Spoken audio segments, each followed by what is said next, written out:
One of the surest ways to lose respect quickly and irreversibly is to make a habit of avoiding responsibility. And let's not confuse this with occasional human error. We all falter, we all rationalize at times, but there's a deeper pattern that develops in some people, a chronic reflex to deflect blame, to justify shortcomings, to point outward instead of inward whenever things go wrong. That habit doesn't just damage your credibility, it corrodes your character.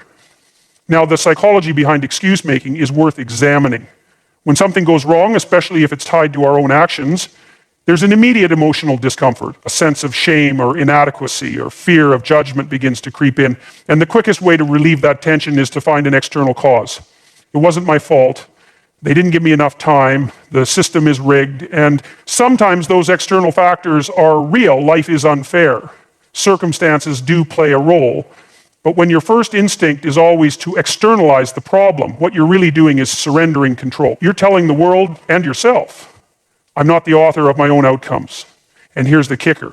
People may sympathize with your story, but they won't respect it. Because respect isn't given to victims of circumstance, it's given to those who rise above them. The people we look up to, the ones we admire, they're not perfect. In fact, they're often deeply flawed. But what sets them apart is their willingness to own those flaws, to say, yes, I failed, yes, I made the wrong call, yes, I could have done better. That admission, that brutal honesty, it takes courage, and courage is magnetic. Philosophically, this touches something ancient and deeply human, the relationship between freedom and responsibility. You cannot have one without the other. You cannot demand autonomy, personal power, or respect while simultaneously refusing to bear the burden of your choices. Freedom without responsibility leads to chaos. Responsibility without freedom leads to tyranny. But when both are embraced together, they create something noble, something transformative. They create maturity. If you want to grow, if you want to be taken seriously, if you want people to trust you with more influence, more opportunity, more leadership, you must cultivate the habit of looking in the mirror first. And that's not easy. It forces you to confront your limitations, your blind spots, your contribution to your own suffering. But it also gives you access to something much more powerful, agency. Because once you admit this was my fault, you also gain the power to say, and I can fix it. This mindset isn't just for crisis moments. It applies in the small, mundane failures too. You miss a deadline, you lose your temper, you forget an obligation. There's always a temptation to protect your ego by explaining it away. I was under pressure, they provoked me, I had too much on my plate. But with every excuse, you teach people, whether consciously or not, that you are unreliable, that your word doesn't hold weight, that when things get hard, you'll find a way to disappear from responsibility. People notice that. They may not always call it out, but they notice, and trust, once cracked, rarely returns to its original form. Contrast that with someone who takes accountability without being prompted. They're the first to say, I dropped the ball, that's on me, here's how I'll fix it. Instantly, respect increases, even if they failed, even if the outcome was negative. Because in that moment, they showed character, they showed strength. And strength, especially moral strength, is what compels people to listen, to follow, to believe. This is something I often tell people. Don't strive to be blameless, strive to be responsible.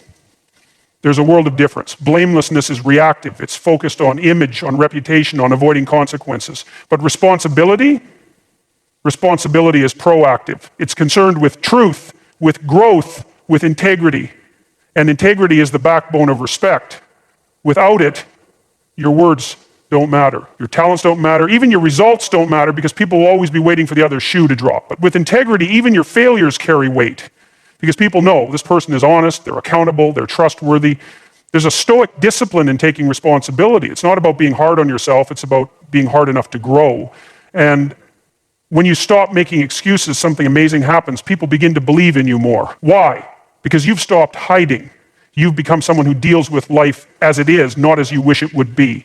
And that level of groundedness, that psychological solidity draws people in. It's rare and it's deeply respected. So the next time you're tempted to shift the blame, pause.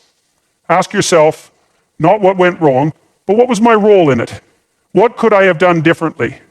What will I do differently next time? That mindset alone elevates you above the average because in a world full of finger pointing, the one who takes ownership stands tallest. Excuses protect your pride. Accountability builds your legacy. Choose wisely. There's something deeply corrosive about the habit of speaking negatively about others behind their backs. It may seem harmless on the surface. In fact, in many social circles, it's the norm. Gossip lubricates small talk. It creates a sense of shared knowledge, even intimacy. But here's the deeper truth. Every time you speak poorly about someone who isn't present, you're not just revealing something about them, you're revealing something far more important about yourself. You see, when people engage in gossip, they often believe they're gaining power, that by tearing someone else down, they elevate themselves, even if just slightly. But the opposite is true. You're not elevating, you're shrinking.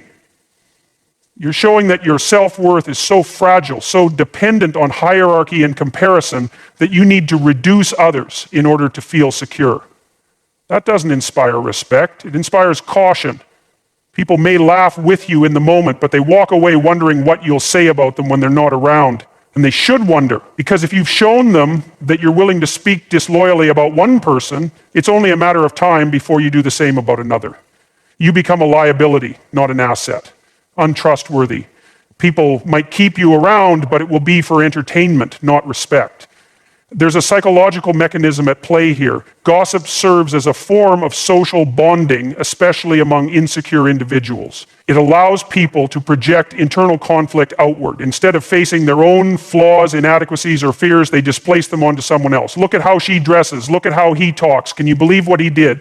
It's a deflection, a shield, and for a moment it feels good. There's a rush of superiority, but it's hollow and it comes at a cost.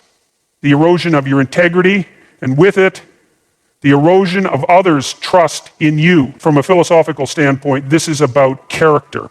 Character is not revealed when you're in the spotlight. It's revealed in the dark, in the quiet, in the conversations that no one else hears. Who are you when no one is watching? What do you say when the person you're speaking about has no chance to defend themselves?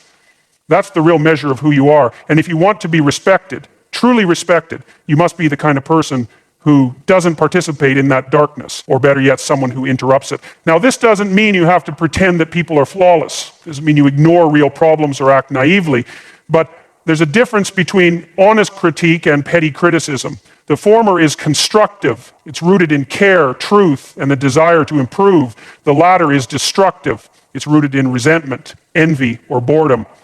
One aims to build, the other to erode. This is something we all need to watch in ourselves. It's tempting, especially when we feel powerless or frustrated, to vent, to let off steam, to make ourselves feel better by highlighting the flaws of others.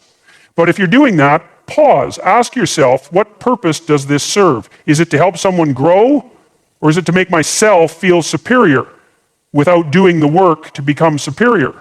Because here's the thing, high-value people don't waste their energy on low-value speech. They don't need to. They're too busy building themselves, their vision, their relationships. They're not interested in who failed or who stumbled unless there's a lesson to be learned. They operate with dignity, and that dignity is precisely why they command respect. And when you live this way, something powerful begins to happen. People begin to trust your silence. It sounds strange, but it's true. When you consistently refuse to gossip, when you don't indulge in cheap criticism, people feel safer around you. They know that if you have something to say, you'll say it to their face, not behind their back. And that kind of clarity, that kind of integrity is rare. It's what separates people who are merely liked from people who are truly respected. Now, this doesn't mean you won't be tempted. You will. It's part of being human. But mastery isn't the absence of temptation. It's the refusal to indulge in it. And over time, you'll notice that your conversations change. They become deeper, richer, more meaningful. Because they're not built on tearing others down. They're built on ideas, on insight, on shared purpose.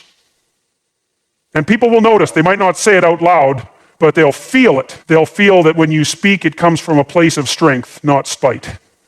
That you're someone who chooses words with care, who values truth over social currency. And that's rare, and it's powerful. So if you want to earn respect, real lasting respect, start here. Guard your tongue. Speak as if the person you're talking about were in the room. And if what you're saying wouldn't hold up in their presence, it probably isn't worth saying at all. Because how you speak about others when they're not around says everything about who you are when you are. There's a subtle but devastating trap that many people fall into, especially in this age of digital metrics, likes, and instant feedback. And it's the habit of constantly